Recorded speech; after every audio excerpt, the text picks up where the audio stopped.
Eto na nga po ang ating tilapia, size 14 at 17. Ito nga po ay nabubuhay sa tubig tabang. At kumakain din po ito ng mga lumot, gulaman at saka po digman. Naghuhulog daw tayo ng tilapia dito sa Bulalas.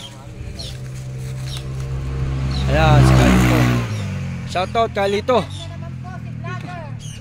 Ay Kalito. Shoutout po, ayan, shoutout po.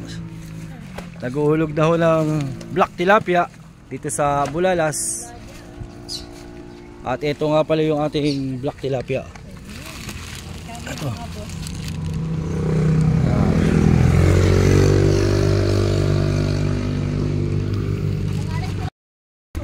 Natapos ako kami maghulog ng bining tilapia dito sa Bulalas.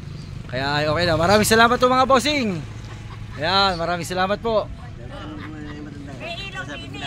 Kaya po sa mga nais po maghulog ng tilapia, huwag na ho manghihiyang magtanong.